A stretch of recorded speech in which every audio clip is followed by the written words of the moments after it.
A journalist sits down at her desk one morning and notices something strange on her phone. She's been added to a group chat. She didn't ask to join it. She didn't click anything. It just appeared. The group is selling drugs, openly, with a price list. She doesn't leave. She doesn't report it yet. She keeps her settings exactly as they are, and she waits. Over the next few months, she is added to 82 criminal networks, drug markets, hacker forums, stolen credit card exchanges, all of them operating in plain daylight, not on the dark web, not behind hidden servers, not requiring any special software, but on one of the most downloaded apps on the planet. An app that over 1 billion people are using right now. This is the story of Telegram, and it is not the story you think you know. Because this is not a story about an app. It is a story about a man who was betrayed by a government, built something so powerful that governments couldn't control it, and then watched that thing become simultaneously one of the greatest tools for human freedom ever created, and one of the most dangerous platforms on the internet. And it ends with him under arrest at a Paris airport. Let's start where the real story starts. Not in Silicon Valley, not in a Stanford dorm room, in St. Petersburg, Russia, in 2006, with a 22-year-old named Pavel Durov, who had just built the biggest social network in Russia. VKontakte, VK, was Russia's Facebook before Facebook had fully arrived in Russia. Within a few years, it had over 100 million users. It was the platform where Russians organized, communicated, argued, and connected. And that made it something the Kremlin could not ignore. In 2011, when protesters began flooding Russian city squares, challenging the results of a parliamentary election, Russian security services, the FSB, came to Pavel Durov with a very simple demand. Shut down the protest pages. Hand over the user data of activists organizing on VK. Help us stop this. Durov's response was to post a photo of a dog sticking its tongue out as his official reply to Russian intelligence. That tells you almost everything you need to know about who Pavel Durov is. The pressure that followed was not subtle. Public smear campaigns, forced share transfers to Kremlin-aligned oligarchs, and then one morning, a team of heavily armed police officers showed up outside his apartment. Not to arrest him, just to make sure he understood how things worked. He sold his remaining shares in VK. He walked out of Russia. He has never gone back. And in that moment of exile, sitting somewhere between fury and determination, he made a decision that would eventually put 1 billion people inside a single, ungovernable digital universe. He was going to build something that no government could ever touch. Telegram launched in August 2013. Pavel provided the funding and the vision. His brother Nikolai, a genuinely exceptional mathematician and cryptographer, built the underlying encryption protocol from scratch, a system called MT-Proto that would later be formally verified by researchers at the University of Udine as cryptographically sound. The app was fast, it was free, it had no advertising, and it was structured from the ground up to resist government interference. Telegram registered its legal entity in the British Virgin Islands. Its operational headquarters went to Dubai, one of the few places on Earth with the infrastructure of a modern city and almost no tradition of cooperating with Western law enforcement requests. Its servers were distributed across multiple jurisdictions through a deliberately complex web of shell companies. The company openly stated that this structure existed specifically to prevent any single government from compelling it to hand over user data. Pavel Durov didn't just build an app, he built a fortress with a flag that said, "Nobody gets in." For the first couple of years, Telegram grew steadily but quietly. It had a loyal user base of privacy advocates, tech enthusiasts, and people in parts of the world where government surveillance of communications was a daily reality. But it wasn't a phenomenon yet. Then, WhatsApp handed it the keys. In February 2014, Facebook acquired WhatsApp for $19 billion. It was the largest acquisition of a venture-backed company in history at that point. And for millions of WhatsApp users around the world, that number felt less like a celebration and more like a warning. The app they had trusted because it was small and independent had just been swallowed by the biggest advertising machine on the planet. They started looking for alternatives. Telegram was right there. But the moment that truly changed everything came 7 years later. In January 2021, WhatsApp updated its privacy policy. The language buried inside that update suggested that user data could be shared more broadly across Facebook's ecosystem. The backlash was immediate, global, and almost violent in its intensity. In 72 hours, Telegram gained 25 million new users. That month, Telegram became the single most downloaded app in the entire world. By August 2021, it had crossed 1 billion total downloads. To put that in perspective, it took Facebook 4 years to reach 1 billion users. Telegram got there largely on the back of people running away from Facebook. And nobody felt that WhatsApp exodus more dramatically than India. India is Telegram's single largest market. 22% of all Telegram installs globally come from India alone. That is not a footnote. That is the foundation of the entire platform's user base. But India's relationship with Telegram is not just about privacy preferences. It is about power, politics, and the specific fear of a government that has shown repeatedly that it is willing to switch off the internet entirely when it feels threatened. India has executed more internet shutdowns than any other country on Earth. In Kashmir alone, authorities imposed one of the longest internet blackouts in democratic history, over 500 days. During protests, during elections, during moments of political tension, the Indian government has treated internet access as a lever it can pull whenever convenient. For hundreds of millions of Indians, Telegram is not a preference, it is insurance. Political movements across the ideological spectrum in India have built their entire organizing infrastructure on Telegram channels. Student protest groups used it during the anti-CAA demonstrations in 2019 and 2020 when other platforms were being monitored. Farmers during the 2020 to 2021 agricultural protests coordinated on Telegram when authorities were pressuring domestic platforms to share user data. Independent journalists and fact-checkers who operate outside the mainstream media ecosystem publish on Telegram channels with hundreds of thousands of subscribers because it is one of the few platforms where the government cannot easily compel content removal. But India's government has also come knocking on Telegram's door. According to Pavel Durov himself, Telegram responded to 6,992 legal requests from India between January and September 2024 alone. Nearly 7,000 requests in 9 months from a single country. That number is staggering, and it directly contradicts the public image of Telegram as an entity that never cooperates with anyone. The Indian government has simultaneously praised Telegram for cooperating and threatened to restrict it for not cooperating enough. It is a relationship of mutual dependence and mutual suspicion. Exactly the kind of entanglement Pavel Durov spent his entire career trying to avoid. And it raises a question that nobody in the Indian government wants to answer publicly. If you restrict Telegram, what happens to the hundreds of millions of Indian users who depend on it? Not for crime, but for news, for organizing, for communicating in a country where the government controls much of the traditional media landscape. In the world's largest democracy, that is not a tech story.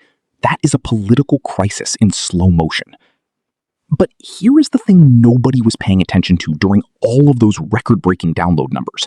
In India, in Europe, in the United States, everywhere. Not everyone fleeing to Telegram was a privacy-conscious professional. While human rights organizations were praising Telegram, while journalists were recommending it to their sources, while activists in Belarus were using it to document police violence during the 2020 crackdown, something else entirely was growing in the same spaces, quietly, systematically, at scale. The dark web, the part of the internet that requires specialist software to access, the digital underground that has hosted illegal markets since the Silk Road launched in 2011, has always had one significant limitation: friction. You have to know where to look. You have to have the technical knowledge to get there. That friction kept the barrier to entry high enough that casual criminals stayed out. Telegram eliminated that friction completely. Researchers at the cybersecurity firm Intel 471 documented the migration precisely. Before Telegram, lower-level criminal activity lived predominantly on hidden dark web services. After Telegram became mainstream, it became one of the most popular destinations for that same activity, accessible to anyone on any smartphone with no technical knowledge required whatsoever. The cybersecurity podcaster Patrick Gray described it as dark web levels of criminality happening on a consumer app, and he was not being hyperbolic.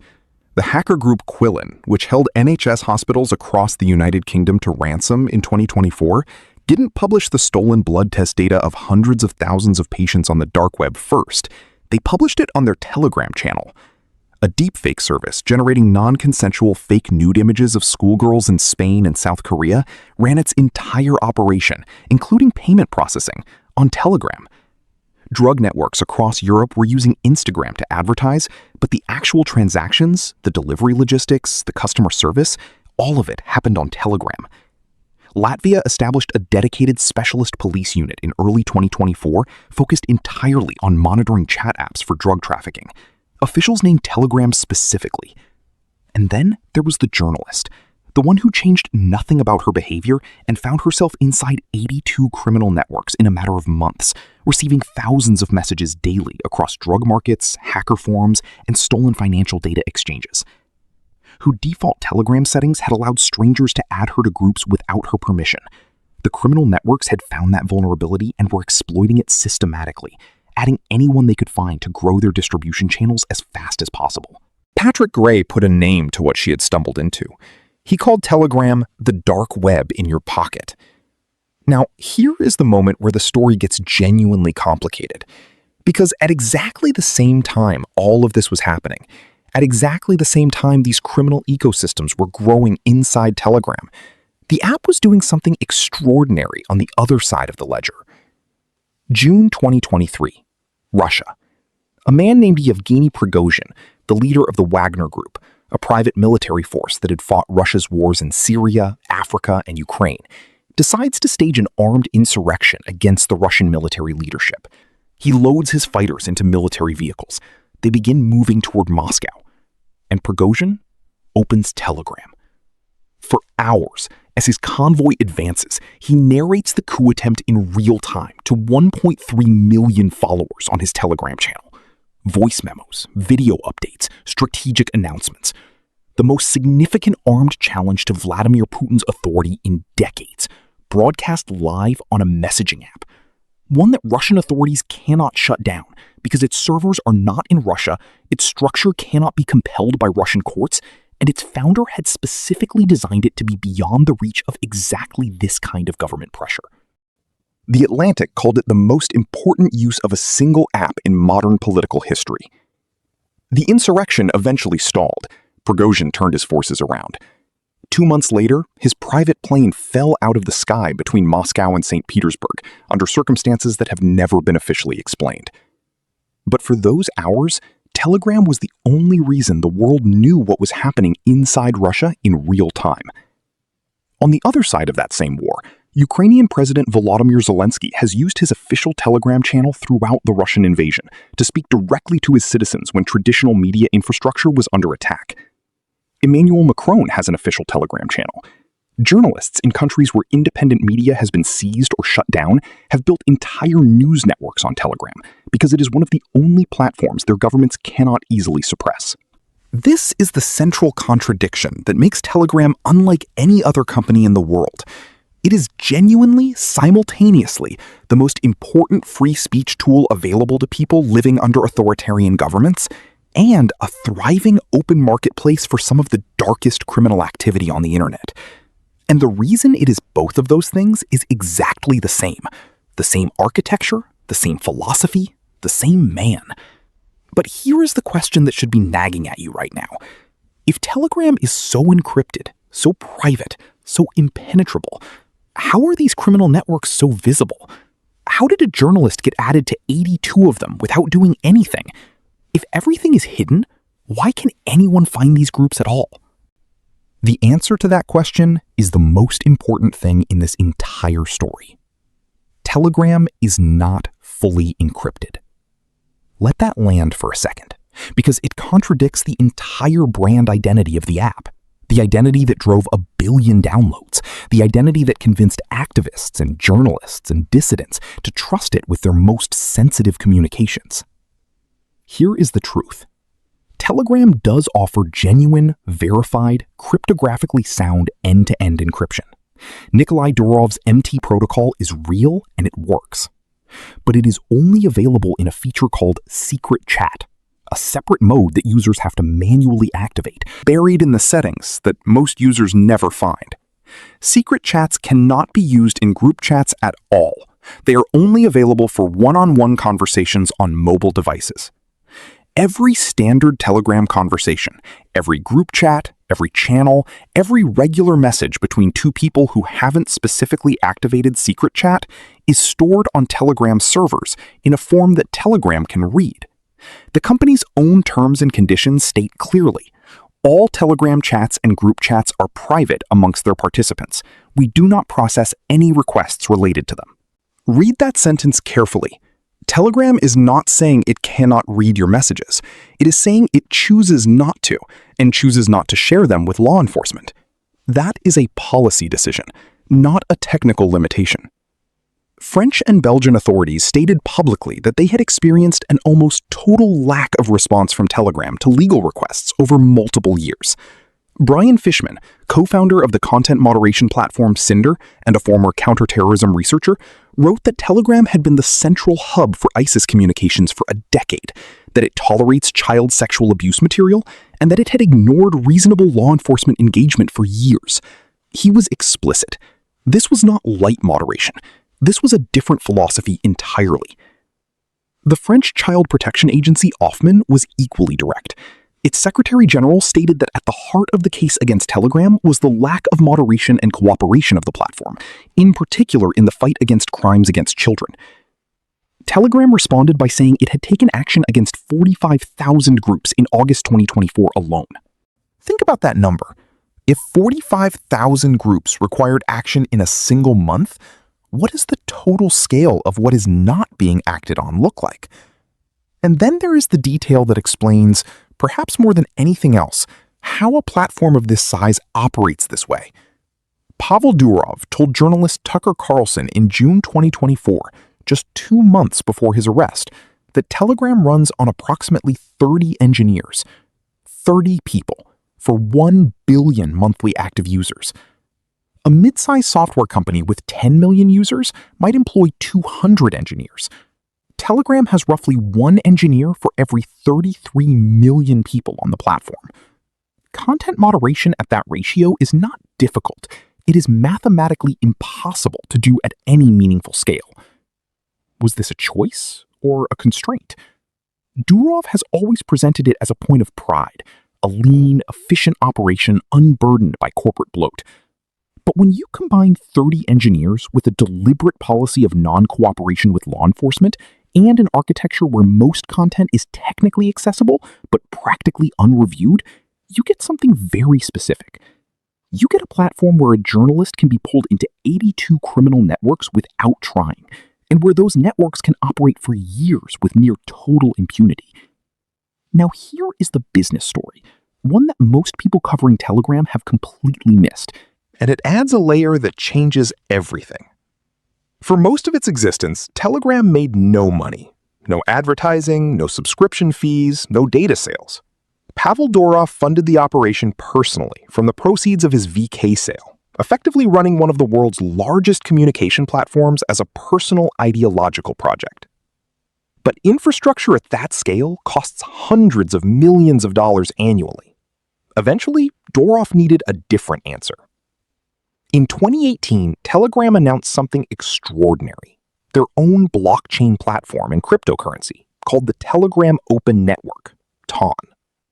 The pitch to investors was a decentralized financial ecosystem built on Telegram's existing user base of hundreds of millions.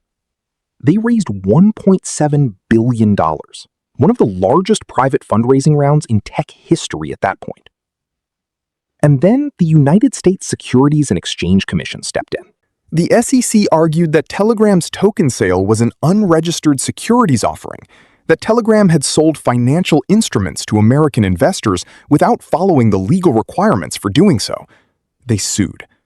The legal battle dragged through the courts. Telegram eventually settled, returning most of the investor funds and paying an $18 million penalty. The TON project, in its original form, was finished. It was a massive blow, but it was also clarifying. It told Durov something important. You cannot be a ghost forever. Once you have 1 billion users and billion-dollar fundraising rounds, you are visible. You are findable. You have obligations. So Telegram adapted. They launched Telegram Premium, a subscription tier offering enhanced features. They introduced advertising into public channels. They built a mini-apps ecosystem and digital gifts platform. By 2023, Telegram was reporting its first profitable year. But profitability created a new vulnerability, because now Telegram had revenue, legal structures, and a public profile that made its founder locatable in a way he had spent 11 years trying to avoid. On August 24, 2024, Pavel Durov landed at Le Bourget Airport outside Paris. French authorities were waiting. He was arrested. The charges were not for anything Durov had personally done. French prosecutors charged him with suspected complicity in drug trafficking, fraud, money laundering, enabling the distribution of child sexual abuse material, and criminally refusing to cooperate with legal authorities. The theory of the case was unprecedented, that Durov's deliberate, knowing, sustained refusal to moderate his platform and cooperate with investigators made him personally criminally responsible for the crimes committed on it. Not the platform, him. The man. The reaction split the world in two instantly. Elon Musk condemned the arrest as an attack on free speech. Edward Snowden called it an assault on basic rights. Digital rights organization Access Now warned that detaining platform founders without clear alignment with human rights principles could lead to mass over-censorship that would ultimately harm the dissidents and activists who depend on these tools most. And on the criminal Telegram channels that the journalist was still monitoring, the drug networks, the hacker forums, users were sharing free Durov imagery in English and in Russian, cheering for the man whose refusal to cooperate had made their operations possible. Durov was released after several days, barred from leaving France, placed under formal judicial investigation. The case remains ongoing. Now, here is what that moment actually means, and this is the part that goes far beyond one man and one arrest. For 3 decades, the implicit agreement between governments and tech companies has gone something like this. You build the platforms, you moderate the worst of it, we regulate the edges, and somewhere in the middle we maintain the fiction that there are rules. That agreement is collapsing. Governments across the world are no longer willing to treat the digital space as a sovereignty-free zone. They want access. They want cooperation. They want the ability to reach inside these platforms when their citizens are being harmed. Telegram, by design, gives them almost none of that. And here is the deepest truth of this entire story, the thing that makes it genuinely tragic rather than simply scandalous. Pavel Durov is not wrong about what happens when governments get unrestricted access to communication platforms. The history of surveillance states is a history of tools built for legitimate purposes being turned against the people they were supposed to protect.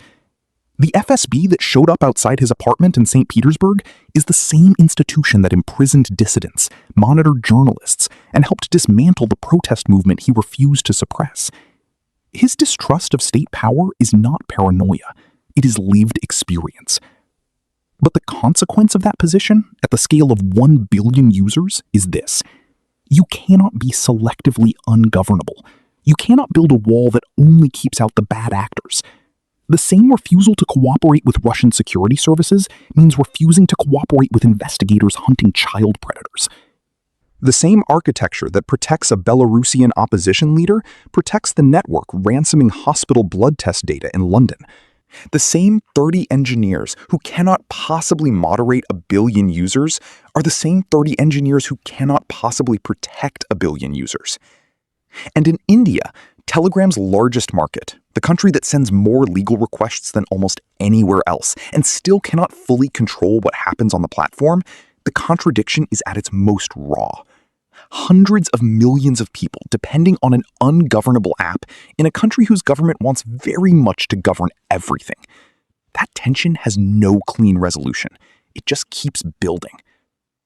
That is not an unintended consequence of Telegram's design. That is the design. There are people alive today, journalists, activists, opposition politicians in Russia, Belarus, Iran, and dozens of other countries, because Telegram exists and because Pavel Durov refused to compromise it. That is real. That matters enormously. And there are people who have been harmed, victims of trafficking, children, hospital patients whose most private medical data was published to a public channel, because that same refusal to compromise created a protected space for the people who hurt them.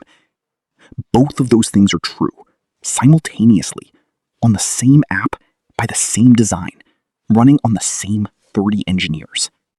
The journalist who found herself inside 82 criminal networks eventually changed her settings. The invitations stopped coming. But when she logs on now, the channels are still there, still running, still growing, still operating in the open, on an app that 1 billion people carry in their pockets every single day. Pavel Durov built Telegram because he watched a government take everything he had built and weaponize it against his own users. He swore that would never happen again, and he kept that promise with a consistency and a stubbornness that is, depending on your perspective, either the most principled act in the history of technology or the most costly one. 1 billion people trusted him. Some of them needed him to be ungovernable. Some of them needed him to be accountable.